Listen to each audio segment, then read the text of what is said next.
Bonsoir et bienvenue à vous en direct sur Public Sénat. Voici les titres du 22h ce soir.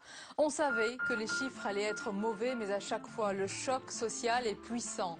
Il y a eu 43 900 demandeurs d'emploi de plus en janvier pour un nombre total de 3 169 300 personnes. Le chômage, ce mal français et européen, continue de ronger nos sociétés. Il constitue la première préoccupation des Français et le défi majeur du gouvernement. L'analyse ce soir de Jean-Louis Gombaud. Il renonce à Paris, mais se déclare prêt pour 2017. En meeting à la Mutualité, François Fillon présente son projet de redressement national pour le pays. L'ancien Premier ministre revient aussi sur les années Matignon. Et face à cette offensive, les partisans de Jean-François Copé raillent un non-événement. À la une des grands titres de la presse italienne, le constat est sans appel. Choc, chaos, pays ingouvernable. L'Italie se trouve dans l'impasse politique et les regards se tournent ce soir vers le troublion Beppe Grillo. Que va-t-il faire? Le comique devenu fin politique fait durer les suspens dans un pays fatigué par la crise et l'austérité. Au salon Porte de Versailles, c'est la fête de l'agriculture. Comme chaque année, vous êtes très nombreux à arpenter en famille les allées de la plus grande basse-cour de France sous le regard amusé, intrigué mais toujours émerveillé des enfants. Mais ce salon, c'est aussi l'occasion d'une prise de conscience des défis de cette industrie. L'avenir de l'agriculture et de nos campagnes françaises, c'est le thème du grand débat du mardi soir. Voilà pour le programme de votre 22h. Merci d'être en notre compagnie ce soir. Le gouvernement insiste sur les mesures prises comme les emplois d'avenir ou encore les contrats de génération et promet des effets positif. Mais rien ne semble stopper, pour le moment en tous les cas, l'hémorragie de la perte d'activité, plus 43 900 demandeurs d'emploi pour le mois de janvier. Jean-François Copé dénonce ce soir un président en échec sur tous les plans. François Fillon met en garde contre une éventuelle déflagration civile et Jean-Louis Borloo appelle le gouvernement à lancer un plan urgent et massif pour l'emploi. Les détails des chiffres avec Mathilde Bélanger. Cela fait désormais 21 mois que le chômage ne cesse d'augmenter. 3 169 300 demandeurs d'emploi en janvier, c'est 43 000 de plus qu'en décembre. La hausse s'élève à 1,4% en un mois. Un très mauvais signe pour le gouvernement. On frôle en effet le record de 1997 qui s'élevait à 3,2 millions de chômeurs. Parmi les plus touchés, les plus de 50 ans, 1,8%. Les chômeurs de longue durée atteignent quant à eux un record absolu, près de 2 millions. Des chiffres à nuancer toutefois, car une partie de la hausse s'explique par un effet statistique dû à une réforme de la radiation. François Hollande a réitéré sa promesse d'inverser la courbe du chômage avant la fin de l'année, mais il la conditionne désormais à une hypothétique reprise, signe que l'objectif s'annonce de plus en plus difficile à atteindre. Voilà, et l'analyse tout à l'heure de ces chiffres, c'est avec Jean-Louis Gombaud. Dans l'actualité, il a été accueilli par une ovation dans la salle parisienne de la Mutualité où il tenait meeting en début de soirée. François Fillon poursuit son retour en étape et se dévoile peu à peu. Il y a Fillon l'ambitieux qui vise 2017, il y a Fillon l'affranchi qui n'hésite pas à faire son autocritique des années Matignon. Et qu'en est-il de Fillon ? Premier opposant, eh bien l'ancien Premier ministre compte occuper le terrain pour dénoncer la politique du gouvernement. On voit tout cela avec Mounir Soussi. François Fillon pose des balises sur le chemin de la présidentielle 2017. Le candidat malheureux à la tête de l'UMP dévoile sa stratégie.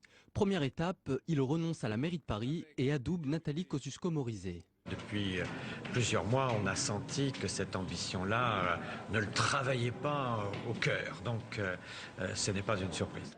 Car François Fillon a les yeux rivés sur une autre échéance. L'ancien Premier ministre de Nicolas Sarkozy s'émancipe de l'ex-chef de l'État et estime aujourd'hui être aussi légitime que lui dans la future course présidentielle. Aujourd'hui, le jeu est ouvert. Le meilleur en 2017 sera naturellement désigné par les Français proches de nos idées au travers de la primaire. Donc il n'y a pas de concurrence puisque Nicolas Sarkozy n'est pas revenu en politique. Après avoir négocié la présence de ses proches à la direction de l'UMP, François Fillon choisit de faire un pas de côté et tente de se placer au-dessus de la mêlée en attendant 2017, un calcul risqué. Je ne pense pas qu'il soit utile déjà de tout miser sur 2017. Nous avons d'autres choses. Nous avons enregistré des échecs à la présidentielle, aux législatives. Nous devons nous reconstituer. Pour entretenir la flamme, il ne referme pas la porte d'une éventuelle candidature à la nouvelle élection à la tête de l'UMP prévue en septembre prochain. Il dévoilera ses intentions avant l'été. Il y aura une primaire à droite pour les élections municipales à Paris. Elles opposeront notamment Rachida Dati à Nathalie Kosciusko-Morizet. Cette dernière, d'ailleurs, est soutenue par François Fillon. Et des primaires à gauche, il y en aura aussi. Le Parti socialiste l'a décidé ce soir à l'issue d'un bureau national. Pour le moment, Anne Hidalgo est la seule socialiste officiellement en lice, mais le député Jean-Marie Le Guen pourrait rapidement lever le doute sur ses intentions, lui qui réclamait justement ces primaires. L'Italie est-elle encore gouvernable? C'est la question qui hante les Italiens, qui fait la une de toute la presse de la péninsule et qui inquiète aussi les marchés. Les résultats des élections législatives plongent le pays dans l'impasse politique. Le Sénat se trouve sans majorité et les responsables politiques de gauche et de droite sont pendus ce soir aux lèvres de Beppe Grillo qui ne dit rien de ses intentions. On voit tout cela avec Flora Sauvage et Fanny Anot-Walia. La presse italienne est unanime, l'Italie est plongée dans une impasse. Le Corriere della Sera évoque la victoire des eurosceptiques face à la politique de rigueur économique menée par Mario Monti. Avec une majorité de gauche à la Chambre des députés et une majorité de droite au Sénat, une alliance s'annonce difficile. Pardon pour mon langage, mais c'est un énorme bazar. Ce n'est pas gouvernable. Le gouvernement ne peut pas gouverner. Car le système italien implique que le gouvernement obtienne la confiance de la Chambre des députés et du Sénat. Au lendemain du scrutin, le risque de blocage est réel. Battu à la Chambre des députés, Silvio Berlusconi est arrivé en tête au Sénat et l'ex-comique Beppe Grillo a déjà annoncé qu'il refuserait de s'allier avec le centre-gauche de Pierluigi Bersani, arrivé en tête à la Chambre des députés. Ce soir, les bourses clôturent en forte baisse et l'instabilité politique a déjà un effet de contagion sur les marchés financiers. L'inquiétude se répand en Europe, mais on espère tous que cela ne va durer que quelques jours et que les politiciens italiens vont parvenir à résoudre cette équation difficile avec un grand sens des responsabilités. À Bruxelles, les dirigeants européens ont appelé de leur vœu l'Italie à former un gouvernement au plus vite. Mais il semble probable que la troisième économie de la zone euro doive retourner voter, soit pour tout le Parlement, soit uniquement pour le Sénat. Et on évoque une initiative à présent qui pourrait bien révolutionner la justice internationale. Le Sénat vient d'adopter une proposition de loi qui facilite la poursuite des criminels de guerre. Ils seront alors jugés en France. Les détails avec Jérôme Rabier et Florence Tomaso. Regardez. Un texte voté à l'unanimité pour que la France ne laisse plus l'immunité à des criminels de guerre. Il s'agit d'être efficace en France pour lutter contre les crimes contre l'humanité, les génocides et les crimes de guerre qui sont des horreurs. Car malgré la création de la Cour pénale internationale, la CPI en 1998, des verrous législatifs empêchaient la France d'agir. Il fallait pour arrêter une personne que celle-ci réside habituellement en France, que le pays de cette personne reconnaisse le statut de la CPI, et enfin que cette dernière se dessaisisse au profit de la juridiction française. Le Sénat a voté la suppression de ces trois conditions. En revanche, c'est toujours le procureur de la République, dépendant du ministère, qui décidera d'engager ou non des poursuites. Un quatrième verrou trop dépendant du bon vouloir politique pour certaines associations. Tant que le quatrième verrou subsiste, la France, à nos yeux, ne se met pas en règle avec ses obligations internationales et avec le devoir qui est le sien de tout mettre en œuvre pour pouvoir poursuivre, arrêter, juger les auteurs de crimes internationaux les plus graves qui se trouvent sur son territoire. Des associations qui reconnaissent tout de même des avancées avec ce texte.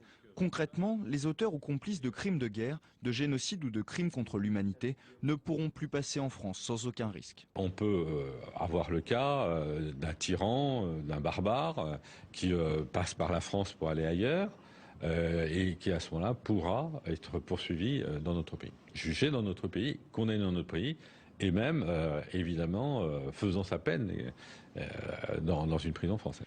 15 ans après la création de la Cour pénale internationale, le Sénat adapte enfin le droit français avec cette juridiction d'exception. Il faut désormais que l'Assemblée nationale inscrive le texte à son ordre du jour et le vote pour qu'il rentre enfin en application. Et avec nous dans le 22h ce soir, Caroline Deschamps. Bonsoir Caroline. Bonsoir Sonia. Avec à venir la chronique nette d'infos comme tous les mardis. Avec nous également notre chroniqueur Jean-Louis Gombaud. Bonsoir Jean-Louis. Bonsoir Sonia. Et nous allons parler des chiffres du chômage. Jean-Louis, une hausse conséquente. On savait que les chiffres allaient être mauvais, mais c'est toujours un choc social. C'est toujours un choc social, d'autant plus qu'il y a un choc politique. Puisque vous savez que François Hollande avait dit lors de la présentation de ses vœux, on va inverser la courbe du chômage en 2013. Alors il faut bien rappeler que le président n'a jamais dit qu'il allait faire baisser le nombre de chômeurs, mais inverser la courbe du chômage, ce qui signifie que le chômage augmente chaque mois de moins en moins vite. Mais malheureusement, quand on regarde même ça, ces chiffres de janvier, si on exclut les aspects techniques qui les ont particulièrement gonflés en janvier, on ne le retrouvera plus en février, on est sur une hausse de l'ordre de 23 000. Autrement dit, depuis le début du quinquennat de M. Hollande, on est sur 25 000 demandeurs d'emploi supplémentaires chaque mois. M. Hollande ne fait pas pire que M. Sarkozy, mais il ne fait pas mieux. Or, les gens ont voté généralement pour lui, pour faire mieux, et donc on est dans la même situation. Alors, comment les choses peuvent-elles s'améliorer? Comment peut-il inverser quand même cette courbe du chômage au courant fin 2013? Il lui faut un peu de croissance. Or, on est sur du 0% de croissance depuis maintenant 6 mois. Il lui faut au minimum 1,5% de croissance pour absorber les 150 000 jeunes qui arrivent sur le marché du travail chaque année, notamment au cours de l'année de 2013, et aussi pour permettre la sortie du chômage. Les statistiques de janvier montrent non seulement une augmentation des entrées au chômage, mais surtout une augmentation des gens qui n'arrivent pas à en sortir. Pourquoi? Parce que les offres d'emploi de Pôle emploi ce mois dernier ont baissé de près de 20% sur un an. Donc il y a une baisse des offres d'emploi. Donc les gens n'arrivent pas à en sortir. Et la statistique la plus importante de janvier, c'est surtout l'augmentation du nombre de chômeurs de longue durée, les plus de 50 ans et les longues durées. Quand on y entre, eh bien, on en sort de plus en plus difficilement. Dans ces conditions, l'inversion de la courbe du chômage paraît de plus en plus hypothétique. Justement, Jean-Louis, politiquement, plus de 3 millions de chômeurs, c'est un boulet politique qui peut être une guillotine, d'ailleurs politique, pour n'importe quel gouvernement s'il n'y a pas le début d'un frémissement. On a vu qu'à chaque fois qu'on franchissait un certain nombre de seuils, il y avait une alternative politique qui se dessinait. Évidemment, nous ne sommes pas encore dans le temps de l'alternative possible. Que peut faire l'équipe au pouvoir pour éviter ce choc politique dont vous parlez à l'instant? Il a brossé d'abord une politique sociale du chômage, notamment les fameux emplois d'avenir qui ont été évoqués à l'instant. Il en attend 100 000. Or, quand on regarde le début de l'année, depuis janvier-février, on s'aperçoit qu'il en a signé 6 000. Donc ça démarre mal. Alors évidemment, il a mis de côté 2 milliards d'euros supplémentaires pour en faire plus, mais pour en faire plus, il faut qu'il y ait une demande de la part des collectivités territoriales pour faire ces emplois d'avenir. Or, visiblement, ça ne marche pas. Quelle est la deuxième solution? Eh bien, assouplir un peu plus le marché du travail. C'est ce qui a été signé par les partenaires sociaux à la mi-janvier. C'est important, pourquoi? On dit qu'on se rapproche de plus en plus du sommet maximum du nombre de chômeurs qui a été atteint en juin 1997. À l'époque, on avait 3 200 000 chômeurs. Rappelez-vous, à l'époque, on était sur 1,5% de croissance. Donc on avait beaucoup de chômeurs avec 1,5%, et aujourd'hui, on en a presque autant avec 0. Comment se fait-il qu'on ait la même quantité de chômeurs alors que la croissance est beaucoup plus faible aujourd'hui qu'à l'époque? Parce que depuis, on a beaucoup assoupli le marché du travail.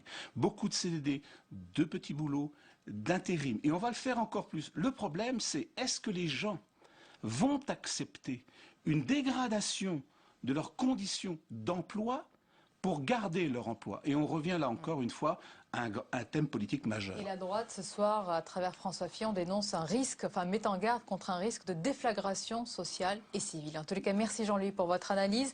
On peut préciser tout de même qu'il y a des secteurs qui recrutent. C'est le cas dans certaines filières de l'agriculture. À l'heure où les allées du salon de l'agriculture ne désemplissent pas, les exploitants font passer le message. Oui, ils cherchent à recruter, notamment dans le maraîchage ou encore la viticulture. Et on va parler justement des agriculteurs et de leur image avec Caroline Deschamps. Alors Caroline, il y a des clichés qui leur collent à la peau, les agriculteurs. Oui, ils en ont marre, ils crient haro sur le baudet, ils en ont ras la casquette de ces clichés. Certes, l'agriculteur en 2013 a des bottes et parfois une fourche, mais il est aussi high-tech. Il y a le GPS qui guide le tracteur, les satellites, les drones et même les robots qui peuvent reconnaître une vache malade et envoyer un SMS à l'éleveur avant la traite. Alors s'il est vrai que les innovations technologiques coûtent très cher, elles sont donc réservées aux grandes exploitations. l'exploitation. Il n'en demeure pas moins que les agriculteurs ont dans leur quotidien des pratiques qui sont très loin de l'image d'Épinal. En 2013, le paysan est ultra connecté. Une large majorité, 80% d'entre eux, surfent sur le web tous les jours. Alors qu'est-ce qu'ils vont chercher? Des infos pour leurs activités comme la météo, les annonces agricoles, les documents administratifs, bien sûr aussi les loisirs. Il existe aussi de nombreuses web TV dédiées comme la téléagricole.net ou terre.net avec des reportages et puis des partages de vidéos où les agriculteurs postent leur quotidien et aussi postent des courses de tracteurs style vidéo gag. Faut bien rigoler un peu. Vous avez raison, voilà pour le web. Et les agriculteurs sont-ils accros aussi aux réseaux sociaux? Eh ben, ils sont agrinautes et aguiculteurs. Et aguiculteurs, Sonia. Oui. 84% des agriculteurs sont sur Facebook, c'est leur réseau préféré. Et pour parler de l'agriculture de terrain, la vraie, un exploitant agricole a créé sa page Facebook intitulée, je cite, « Les agriculteurs sont des bosseurs qui ne comptent pas leurs heures ». Une page qui est un vrai succès parce qu'elle compte pas moins de 57 000 fans, ce qui est quand même pas mal pour une page de particulier. Alors et Twitter, me direz-vous, eh bien ils sont moins twittos, les agriculteurs, mais ils se mettent quand même à gazouiller car ils ont besoin de communiquer avec l'extérieur et en même temps de cultiver leur communauté. Et puis c'est aussi l'occasion pour eux de donner une autre image de l'agriculture. Alors s'ils sont qu'une minorité à tweeter, un veau de Vendée a quand même été nommé hashtag. Vous savez, c'est le mot-clé de Twitter. Hein. C'est quand même un signe. Et puis il n'y a pas que le boulot dans la vie, il faut aussi trouver l'amour après le labour. Alors un site de rencontre pour agriculteurs existe depuis des années. Il compte des dizaines de milliers d'inscrits. C'est le bien nommé vachement.fr. L'amour. Vachement mieux que l'amour est dans le pré. Merci beaucoup, Caroline Deschamps. On apprend toujours énormément de choses. Merci à vous. Je vous dis à mardi. Merci, Jean-Louis Gombaud. Restez connectés justement sur le 22h puisque nous allons parler d'agriculture, de son avenir et en particulier du devenir des campagnes françaises. Nos campagnes à la fois paysages, cadre de vie, nature, ressources, mais aussi fragilité. De nombreux invités en notre compagnie dans un instant. C'est juste après le tour de l'info en France et dans le monde. Il est signé ce soir, Mounir Soussi.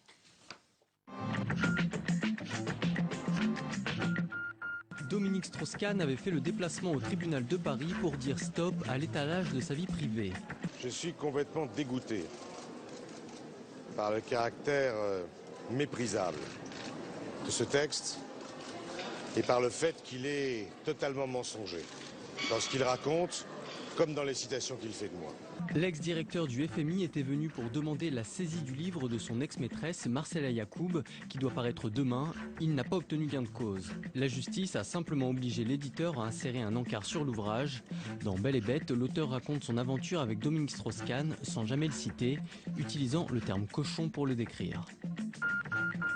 L'enquête sur le meurtre du militant laïc Chokri Belaïd avance. Le ministre de l'Intérieur tunisien annonce que l'assassin présumé a été identifié et que la police est à sa recherche.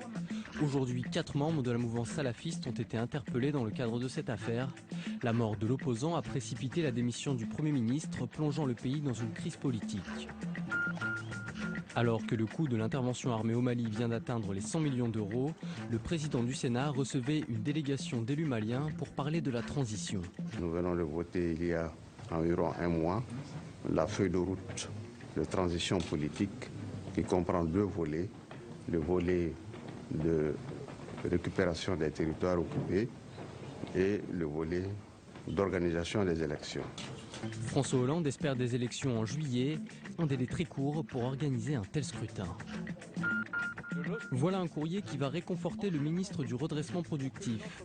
Après des échanges acerbes avec le patron américain du fabricant de pneus Titan, Arnaud Montebourg reçoit le soutien inattendu d'un géant de l'industrie américaine. Le directeur de Coca-Cola France lui a envoyé une lettre où il souligne l'attractivité du pays et tous les avantages qu'il retire en produisant en France. 2 hommes de 20 et 23 ans ont été interpellés aujourd'hui dans le cadre de l'affaire Mera. Les enquêteurs cherchent à déterminer si le tueur au scooter a bénéficié de complicité. Dans le même temps, les juges antiterroristes ont reçu les familles des victimes pour faire un point sur l'enquête, 1 an après les crimes de Mohamed Merah.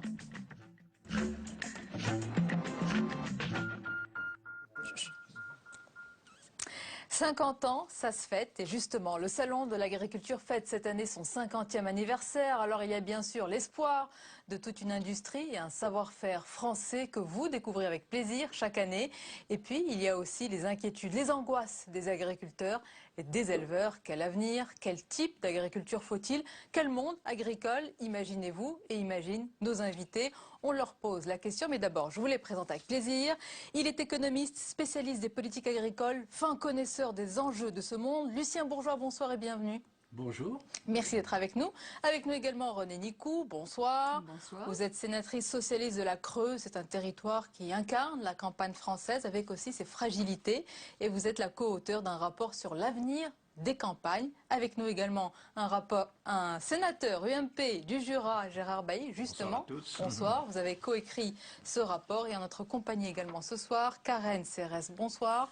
Bonsoir. Vous êtes président de la Commission nationale des agricultrices. Alors, mesdames, messieurs, avant d'évoquer les différentes problématiques liées à l'agriculture, je suppose que vous êtes heureux, rassurés de constater que le salon de l'agriculture a toujours autant de succès auprès du public. 700 000 visiteurs attendus, des politiques, des familles, des enfants. C'est une bonne nouvelle, Lucien Bourgeois. Oui, on a un peu besoin de bonnes nouvelles en ce moment. C'est une excellente nouvelle et ça montre tout l'intérêt de l'agriculture par rapport à l'alimentation. Et de voir que finalement les Français et les Parisiens en particulier ont envie de connaître ce salon et de connaître les agriculteurs qui participent à une bonne alimentation. Et je crois que c'est très important qu'on revienne sur cet objectif de la politique agricole. Karen Serres, vous partagez cet enthousiasme? Je m'appelle Serre. Serre, excusez-moi. Non. Mais dites-le moi dès maintenant. L'enthousiasme, oui. L'enthousiasme et la confiance. Donc, en tant qu'agricultrice, le salon, c'est pas une foire. Le salon, c'est pas artificiel. Et si ce salon et toute la communication peut au moins envoyer un seul message, ce sont des êtres humains, des hommes et des femmes qui sont fiers de produire de la nourriture de qualité. Et donc, par rapport à l'actualité récente, tant qu'on exactement, où il y a de la fraude sur la nature d'un produit, tant qu'on achète quelque chose identifié comme étant de la viande française, on est sûr de manger des choses de qualité. Gérard Bailly, sur cette atmosphère, sur cet enthousiasme, cette envie justement d'arpenter les allées de ce salon. Le monde agricole est très heureux de venir à Paris d'abord, mais ils sont très heureux surtout aussi de voir que les Parisiens, en fait les citadins, viennent nombreux découvrir leur agriculture, leur travail, leurs animaux qu'ils mettent des décennies à sélectionner, et puis aussi surtout la qualité des produits avec toute la traçabilité. Et je crois aussi que d'amener tous les jeunes enfants qui s'intéressent à l'agriculture et puis au mode de production, c'est capital. 700 000 visiteurs attendus, hein, René Nicou, c'est un succès chaque année qui ne se dément pas. Écoutez, je pense que c'est parce que les citadins sont intéressés par la qualité des produits, comme on vient de le dire, mais sont intéressés aussi par la découverte du monde rural, du monde agricole. Et c'est une excellente vitrine pour ce monde agricole que de venir à Paris présenter les produits de qualité, qu'il s'agisse de l'élevage ou des produits transformés. Alors avant de parler des problématiques, puisque vous avez parlé de vitrine pour ce salon, il y a beaucoup de gens qui s'y montrent. Il y a bien sûr les politiques. C'est à celui qui restera le plus longtemps sur place. Pour sa première visite en tant que président de la République, François Hollande est resté 10 heures. Ça vous fait sourire. Je crois que le record est détenu par Jacques Chirac avec 14 heures à être à l'écoute des agriculteurs, mais aussi à boire, à manger, pardonnez-moi, à tâter les croupes bovines. Jacques Chirac restera le plus populaire quand même.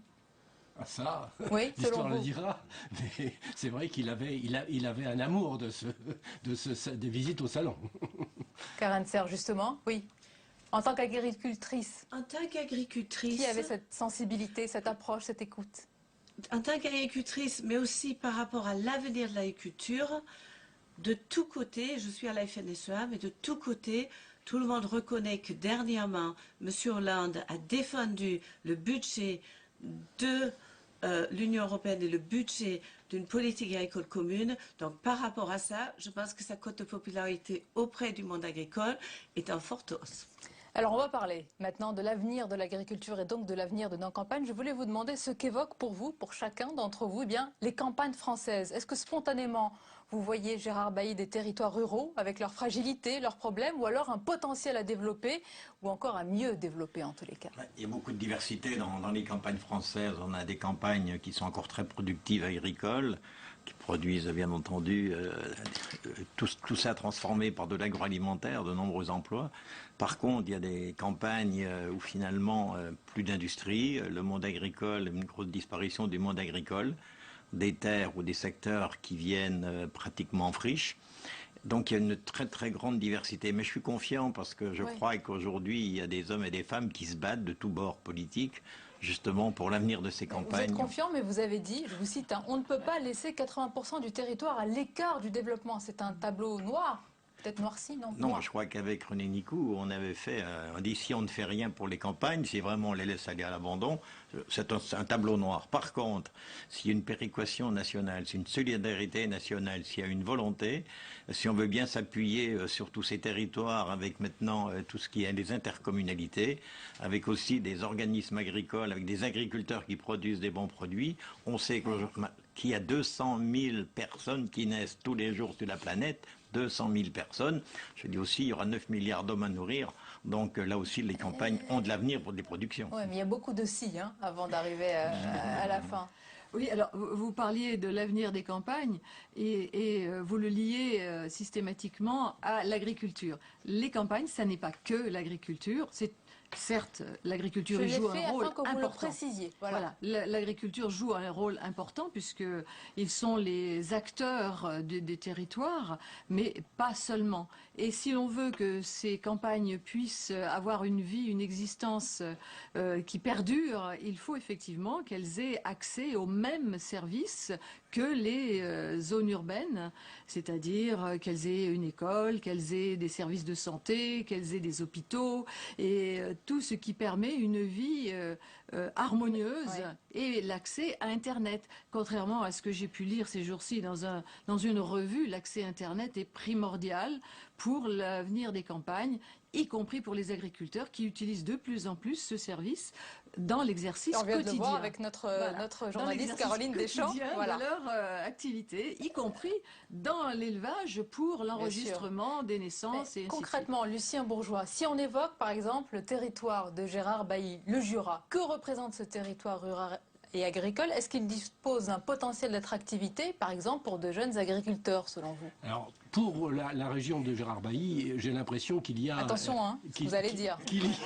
Qu'il y a un dynamisme naturel, au point d'ailleurs que la montagne a presque plus d'attrait que la plaine dans cette région-là. Mais c'est pas partout pareil, et je crois que là, on voit bien sur ce problème de la ruralité qu'il faudra faire très attention à une chose qu'on oublie souvent, c'est que c'est l'emploi, et l'emploi agricole. Et on a une politique agricole qui actuellement se satisfait quelque part d'une diminution constante de l'emploi et on voit bien qu'en termes de services, ça pose un problème parce que plus les agriculteurs sont loin des uns des autres, plus ils auront des problèmes pour assurer des services, pour accéder aux services qui sont nécessaires pour leur famille. Et je crois que là, il faudra faire très attention et avoir une politique plus axée sur l'emploi parce que nous sommes descendus à un niveau relativement bas maintenant et où il n'y a plus que 750 000 actifs dans l'agriculture française et je crois qu'il y a des niveaux qu'il ne va pas falloir dépasser trop vite. Bien sûr. Alors qui sont-ils justement,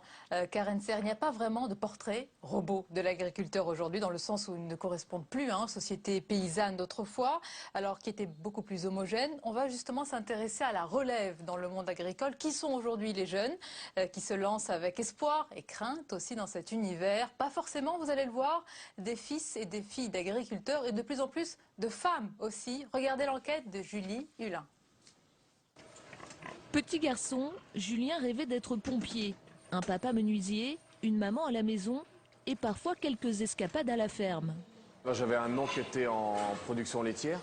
Donc c'était pas une grosse ferme, c'était une petite ferme. Mais bon, j'allais là-bas tous les étés et les vacances. Donc c'est là que j'ai commencé que j'ai vraiment su que les animaux, c'était ça mon truc, quoi. C'est vrai, quand on est petit, tout est beau, tout est rose. Et bon, on voit pas les difficultés forcément du métier, quoi. Un BEP, un bac pro agricole, des stages, des remplacements. Julien n'a jamais quitté un instant son envie, travailler avec du vivant. Un choix encouragé par ses parents. Bon, c'est une forme de reconnaissance aussi, quoi. Ils sont contents de ce que je fais. Ils sont pas inquiets pour toi, pour ton avenir? Bah, j'en parle pas trop en fait de la conjoncture. C'est vrai que je leur parle pas trop de financier, comment que c'est, quoi. Donc comme ça, ils sont pas inquiets. Est-ce qu'on fait les échographies ce Ouais, matin? ouais, on va les faire ce matin. Ouais. Bon. C'est la bande 4 qui a à faire. Ouais, on est parti. Fin 2006, Julien a 20 ans. Il est embauché sur l'exploitation de Pierre et Marie-Noël à mi-temps. 4 ans plus tard, il devient leur associé. Le couple a 2 enfants qui ont choisi une autre voie. Avec Julien, la famille s'est agrandie. Oui, c'est un peu ça. C'est le troisième qu'on n'a pas fait et qu'on a un peu fabriqué, quoi. Mais bon, il avait la fibre et la vocation pour être un bon éleveur. S'aider son exploitation, c'est pas forcément évident et il faut trouver la personne qu'il faut aussi. Et bon, c'est vrai que c'est pas facile de trouver quelqu'un comme moi. Là, ça doit être celle-là. C'est celle-là qu'on a Ah signée. non, c'est pas la 1324. Non, il la met dans la 1324. Il s'est mis plus facilement dans tout ce qui est technique, mais là, il a un petit peu de réticence par rapport à la comptabilité, l'analytique derrière. Mais bon, je pense que ça va venir. Ça fait partie des avantages et des inconvénients, quoi. De toute façon, si, c'est intéressant, mais c'est sûr que non, j'aime pas rester toute la journée derrière l'ordinateur. Dans 5 ans, Pierre et Marie-Noël prendront leur retraite. L'exploitation deviendra alors celle de Julien et de sa femme. Combien de truies, là 640.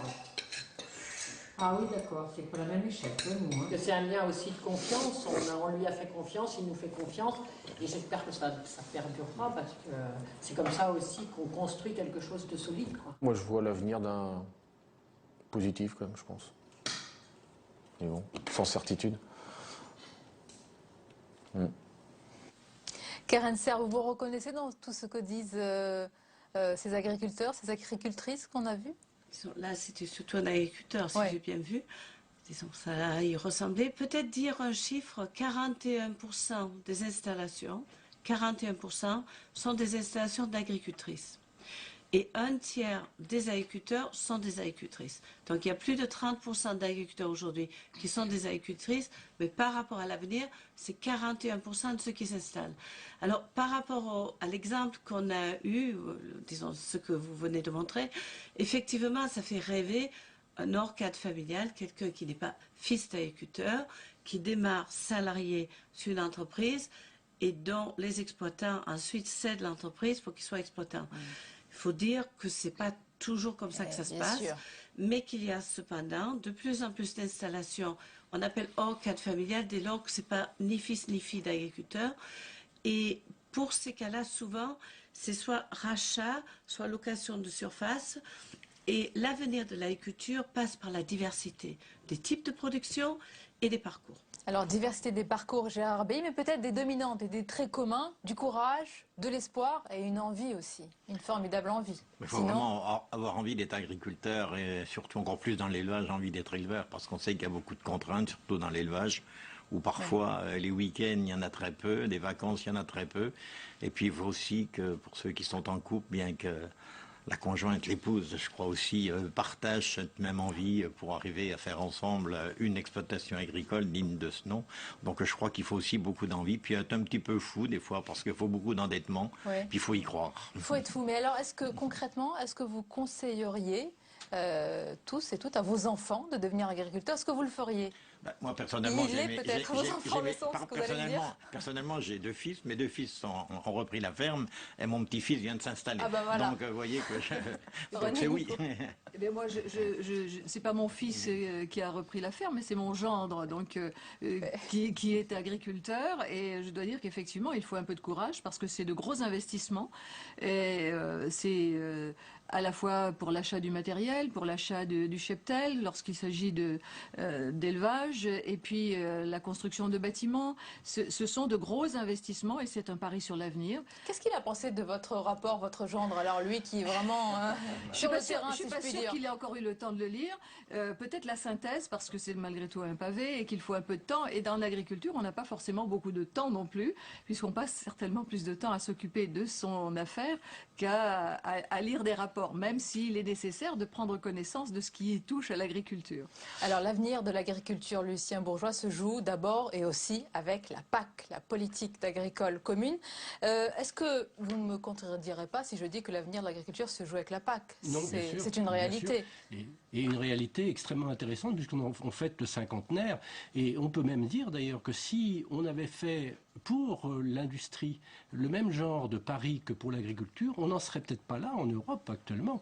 Et c'est un pari qui a été quand même relativement bien réussi et qui a apporté quand même un dynamisme dans tous les pays européens autour de l'agriculture, même s'il y a des progrès à faire et des insuffisances. Mais on va parler des insuffisances et des problèmes aussi. Alors, il y a aujourd'hui de la part de la France et donc du président Hollande, semble-t-il, un volontarisme politique dans le secteur agricole. Est-ce que c'est le cas d'abord?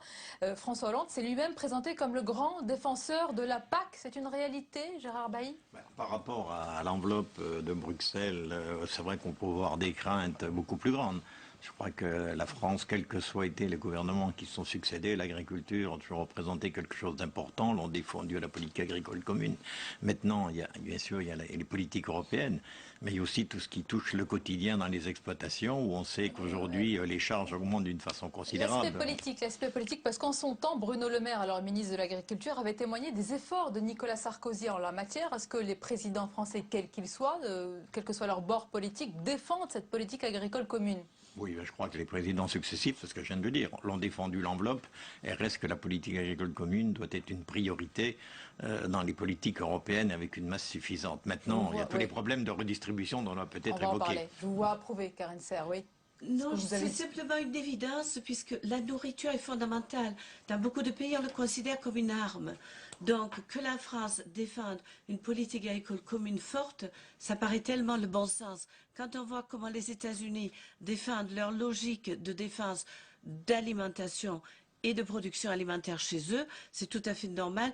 Et là, Dieu merci, de temps en temps, le bon sens n'a pas de parti politique. Alors, vous dites bon sens, mais pour les téléspectateurs qui nous regardent, tout n'est peut-être pas forcément évident. Il y a des sommes importantes qui circulent, puisque la France reçoit près de 10 milliards, je crois, d'euros de subventions communautaires chaque année. Elle est traditionnellement d'ailleurs le pays qui bénéficie le plus de fonds agricoles, avec aujourd'hui près de 20%. D'abord, est-ce que vous pouvez nous expliquer vraiment l'importance de cette PAC, René Nicou, pour les agriculteurs? C'est pas juste le beurre dans les épinards, c'est vraiment les épinards, c'est leur revenu principal quasiment. Pour certains agriculteurs, c'est le revenu, c'est ce qui leur permet d'avoir un revenu tout court.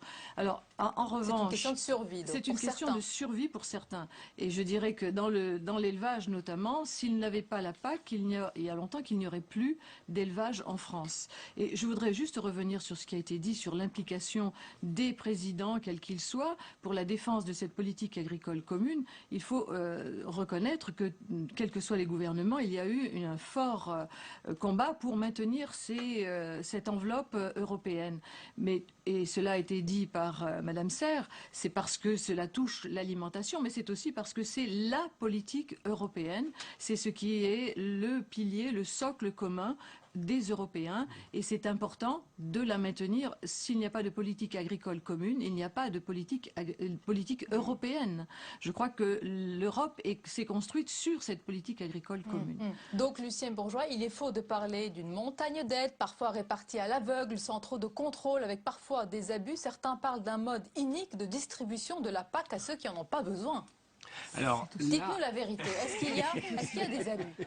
Là, il y a des aides qui sont données. Les aides sont indispensables et c'est le choix qui a été fait il y a 20 ans. Il y a 20 ans, on a changé de politique. Il y a 20 ans, on a décidé qu'on abaissait les prix des produits agricoles à l'intérieur de l'Europe et qu'on compensait par rapport à la baisse des prix, on compensait pour les agriculteurs en leur donnant une aide directe. Et c'est le choix qui a été fait. Est-ce que ce choix est judicieux? On peut peut-être se poser la question aujourd'hui, c'est-à-dire que est-ce qu'il ne vaudrait pas mieux avoir une politique qui permette plus aux agriculteurs de se financer grâce à la vente de leurs produits? C'est une question qu'on peut se poser. Mais en attendant, c'est le choix qui a été fait et il a été défendu et au dernier Conseil de l'Europe, il faut reconnaître que ça a été accepté par l'ensemble des pays et je crois que là, on est j'allais dire relativement surpris, mais quand même heureux que ça ait pu être conclu. Je me fais l'avocat du diable, hein. Excusez-moi, Karen Serre, qu'est-ce que vous répondez à ceux qui disent, eh bien, ce sont des assistés, puisque les aides arrivent alors que nous sommes en crise, alors qu'il y a une hémorragie du chômage, la perte d'activité. Que répondez-vous à cela? Alors déjà, la seule politique intégrée de l'Union européenne, c'est la politique agricole. Mais si on fait la comparaison avec l'artisanat, il y a un tiers de moins pour l'agriculture. Alors ça ressemble à beaucoup parce qu'au niveau européen, c'est la seule politique intégrée. Mais les autres secteurs de l'économie sont directement aidés par l'État. Et donc ce que représente l'aide pour l'agriculture de l'État français par rapport à d'autres secteurs, l'aéronautique, l'industrie ou l'artisanat, c'est beaucoup, beaucoup moins. C'est justement parce que c'est la seule politique intégrée de l'Union européenne que tout le monde imagine que c'est énorme. Or, c'est faux. L'ancien ministre de l'Agriculture et actuel commissaire européen Michel Barnier dit ce soir, il juge ce soir que supprimer la PAC coûterait beaucoup plus cher que de la maintenir, surtout en termes de conséquences et de conséquences sociales. Mais bien sûr, parce qu'il y aurait beaucoup moins d'agriculteurs. Les agriculteurs pourraient plus vivre s'il n'y avait pas les aides de la PAC, cela vient d'être dit. Ou alors il faudrait que les prix alimentaires augmentent considérablement. On sait que, par exemple, en Amérique du Sud, on peut les produire beaucoup moins cher. Donc, ce serait en France beaucoup plus de chômage dans l'agroalimentaire. Ce serait des prix agricoles plus chers et surtout des produits importés avec toute la qualité dont on a pu évoquer. Explosif, on n'y touche pas, puis on essaye d'améliorer. Ça peut évoluer, oui. Ça pourrait évoluer, bien sûr. Il faudrait que ça évolue. On va attendre un peu, alors. Il est absolument nécessaire, en même temps, que cette politique soit légitime, que cette politique soit comprise par tout le monde. Est-ce qu'elle l'est ? Franchement, Lucien Bourgeois, est-ce qu'elle l'est aujourd'hui par les... Elle n'est pas toujours bien comprise. Elle n'est pas toujours bien comprise. Parce que peut-être qu'il faut l'expliquer, mais peut-être aussi il faut que le ministre les ministres, chacun dans leur pays, trouvent des moyens pour appliquer cette politique avec plus de marge de manœuvre qu'ils n'en ont en général. Ils ont souvent, les ministres ont tendance à dire c'est Bruxelles qui nous impose. Mais peut-être qu'il y a des marges de manœuvre au niveau de chaque État. Oui. La preuve, c'est qu'on est toujours en train d'être extrêmement admiratif pour nos amis allemands. On est toujours en train de penser qu'ils font beaucoup mieux que nous. Et puis, dans cette affaire, en matière de politique agricole, ils nous ont montré qu'ils ont pris des marges de manœuvre. Peut-être que nous pourrions avoir le même type de marge de manœuvre pour l'agriculture française et que ça marcherait peut-être aussi bien. Il nous reste, je crois, une minute ou un peu plus. Je voudrais terminer par un tour de table en vous demandant bien votre souhait, votre vœu pour l'agriculture de demain, pour les campagnes françaises, leur devenir, leur avenir. Si on doit parler de la politique agricole commune pour l'avenir des campagnes, justement, il y a besoin d'avoir une compréhension de la part de la population en général de l'utilité de cette PAC, parce que les agriculteurs jouent un rôle primordial dans l'alimentation et il est absolument utile à la population d'avoir de l'alimentation de qualité. Ils ne peuvent l'avoir que s'il y a des agriculteurs qui produisent cette alimentation de qualité. Je suis sûre que les Français sont pleinement conscients de cela. Et à un prix abordable. S'il n'y avait pas la PAC, il y aurait de gros problèmes en France pour les consommateurs d'avoir accès à la même qualité. Le vœu de Gérard Bailly. Le vœu de Gérard Bailly, c'est que les agriculteurs vivent dignement de leur métier, qu'il y ait toujours des candidats à l'installation, et puis que sur tous les territoires nationaux, que ce soit en montagne, en plaine, il y ait toujours des magnifiques couvertures environnementales aussi, parce qu'il y a un rôle important que jouent les agriculteurs dans ce rôle-là. La dignité, le revenu pour tout le monde, mais aussi la diversité des types d'agriculture, l'accueil à la fois des hommes et des femmes, des agricultrices, des agriculteurs, mais qu'il n'y a pas une agriculture, mais différentes formes d'agriculture et qui gagnent correctement leur vie. Eh bien, de dire qu'on profite du salon, c'est que l'alimentation est extrêmement importante. Et donc, il faut qu'on régule, qu'on donne de la sécurité aux agriculteurs. Le meilleur moyen pour qu'ils produisent, c'est qu'on leur donne une certaine forme de sécurité. Et si vous me posez la question, mon vœu à moi, c'est pourvu que vos vœux ne soient pas des vœux pieux. Merci beaucoup d'avoir été nos invités. C'est la fin de ce journal. Tout de suite, l'émission Politique preuve par 3, justement enregistrée depuis le Salon de l'Agriculture. L'invité, c'est Didier Guillaume, vice-président du Sénat. Belle soirée, à demain avec plaisir.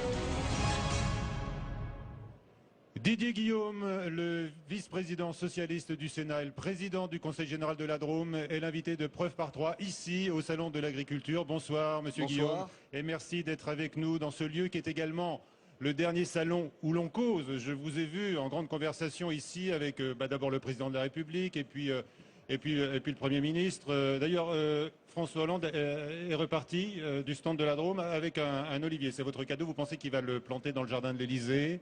J'espère bien, en tout cas c'est ce que je lui ai demandé, il a dit qu'il le ferait.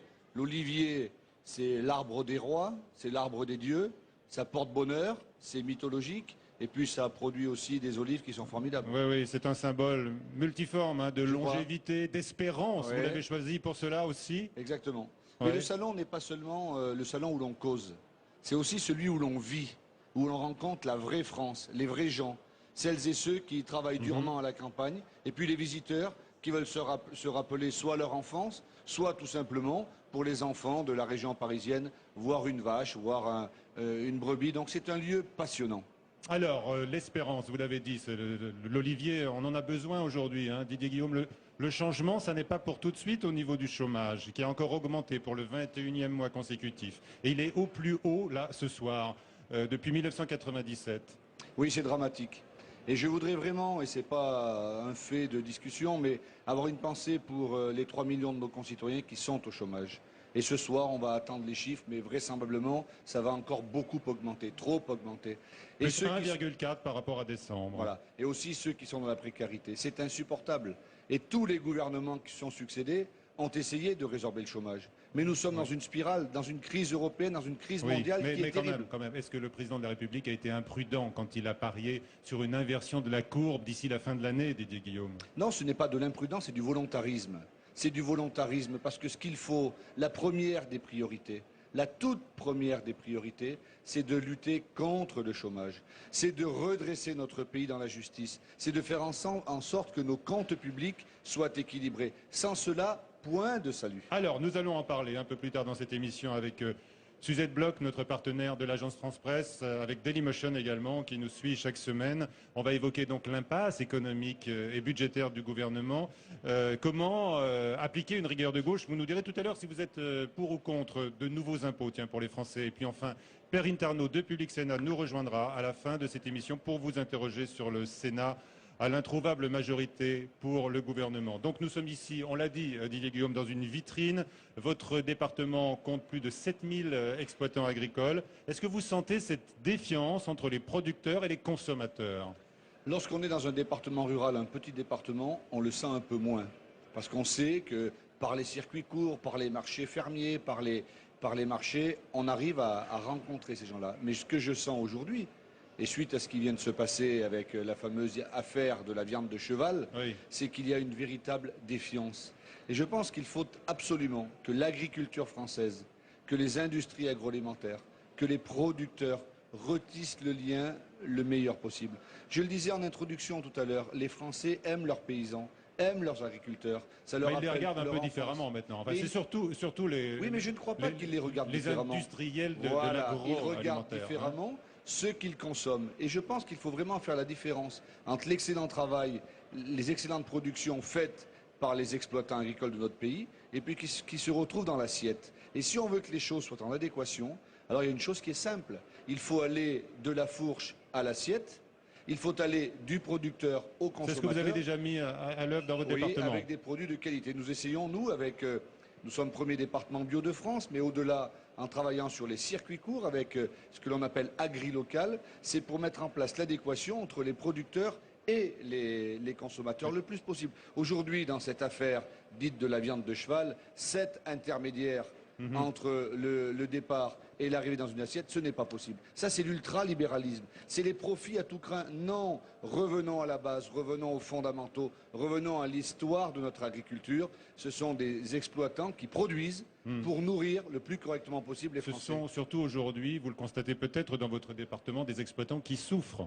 Oui, ils souffrent, ils sont inquiets. Ils souffrent parce que pendant de nombreuses années, les revenus n'ont pas été là.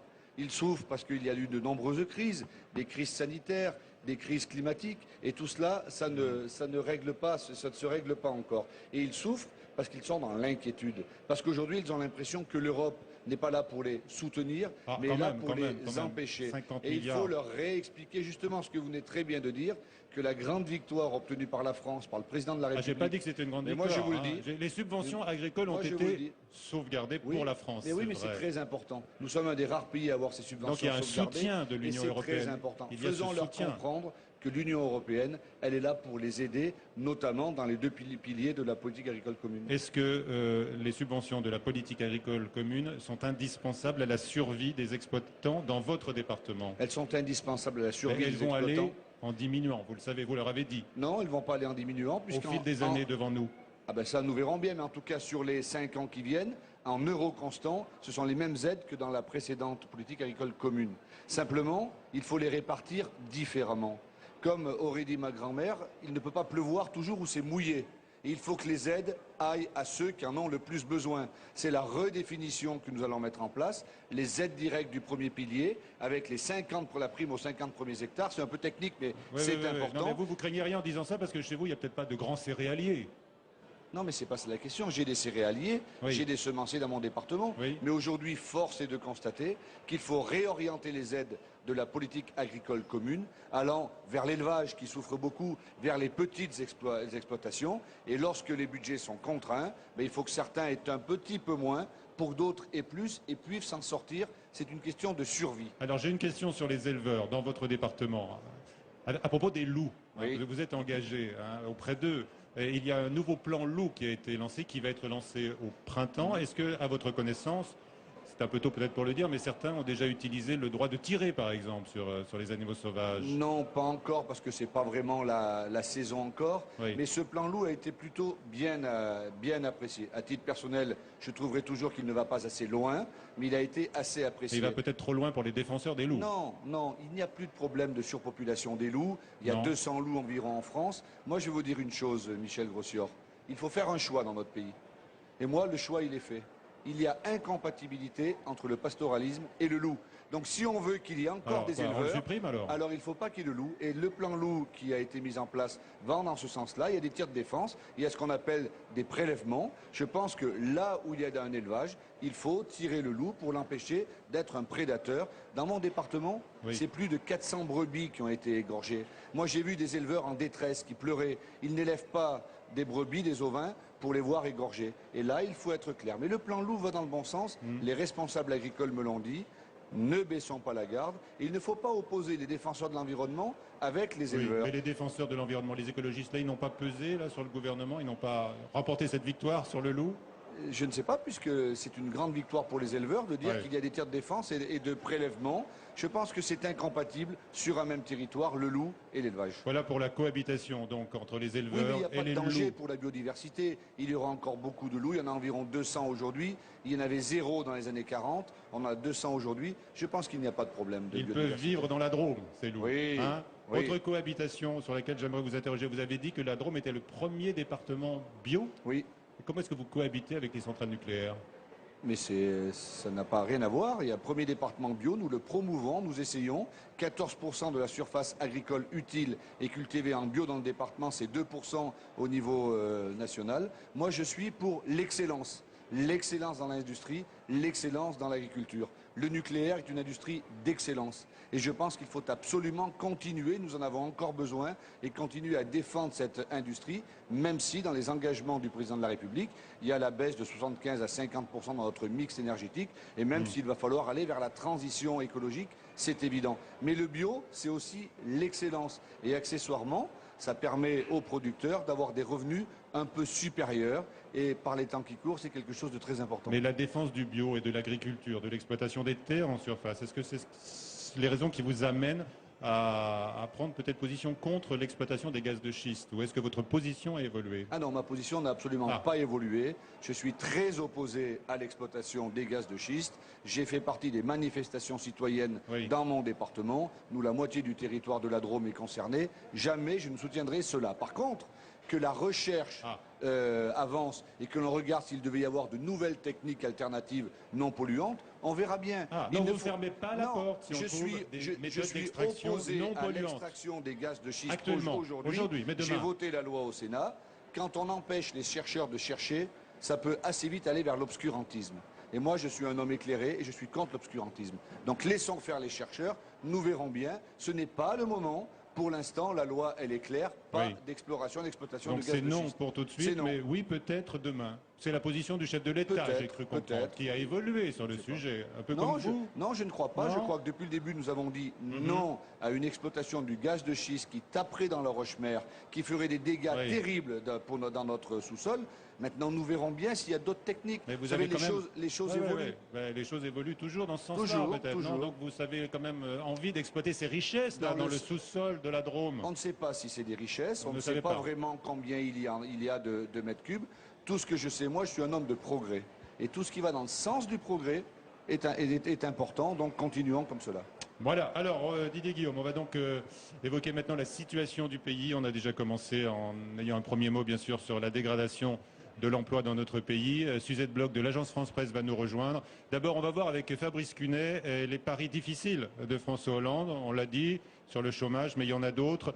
Bien sûr, celui de ramener le déficit à 3% cette année qui ne sera pas tenu. D'autres non plus. Les économies dans la dépense publique sont inévitables. Nous avons commencé à en faire, nous continuerons à en faire, non seulement au sein du budget de l'État, mais également au sein des opérateurs, au sein des différentes politiques publiques. Des économies, encore des économies, toujours des économies. 6 milliards à trouver en 2014. Pour contenter Bruxelles et ramener le déficit à 3%, François Hollande a prévenu ce week-end.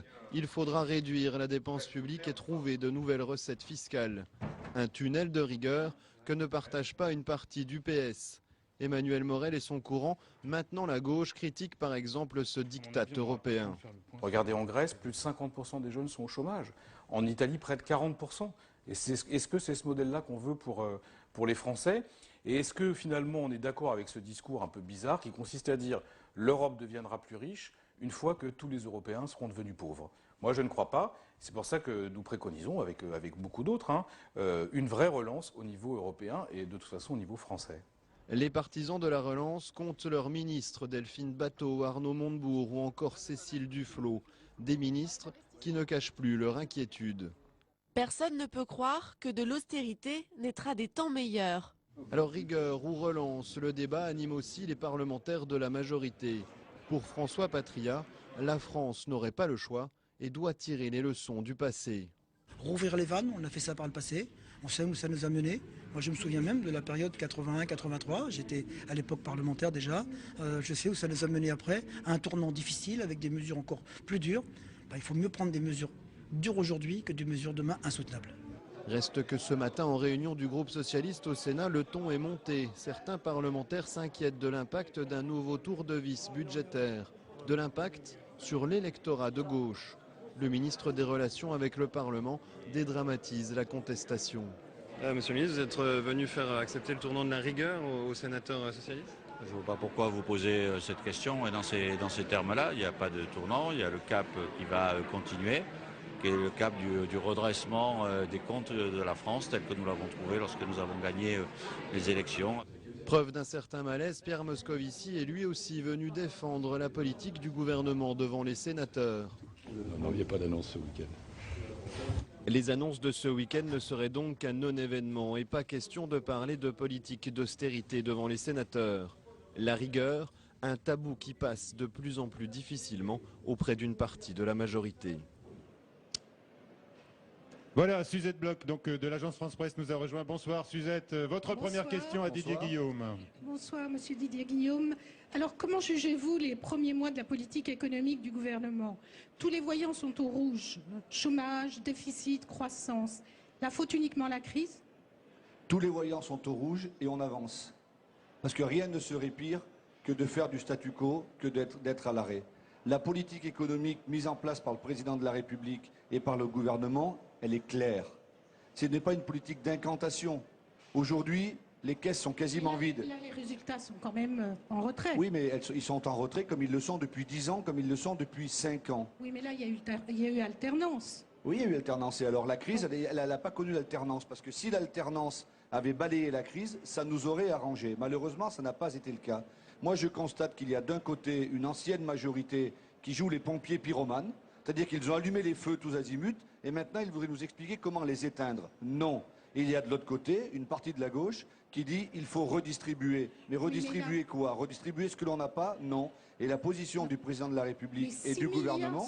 6 milliards supplémentaires à trouver en 2014. Alors que faut-il faire? C'était pas prévu. Mais ça. Bien sûr, ce n'était pas prévu. Est-ce que vous pensez que les Français, les vrais gens, comme vous dites, pourront supporter une nouvelle cure d'austérité? Écoutez, pour l'instant, on n'est pas à l'austérité. Moi, je ne veux pas que l'on rajoute l'austérité. Disons le sérieux budgétaire. Oui, mais il ne faut pas rajouter l'austérité à la récession. Il faut avoir du volontarisme. Cette crise, elle est là. Les 6 milliards, je ne sais pas si c'est 5, si c'est 6, si c'est 7. C'est le volontarisme pour l'instant. Il s'est passé tout simplement que nous sommes dans une crise très profonde dans l'Europe, que tous les pays sont touchés, que nous espérions qu'il y ait un rebond. Le rebond n'est pas venu et que l'objectif prioritaire, nous en parlions tout à l'heure, c'est la lutte contre le chômage pour la relance économique. Et les mesures qui ont été mises en place par François Hollande et son gouvernement vont dans cette direction. Vous pensez qu'une nouvelle hausse d'impôts sera inévitable? J'espère qu'elle sera évitable. Votre position à vous? J'espère qu'elle sera évitable. Peut-on augmenter encore les impôts?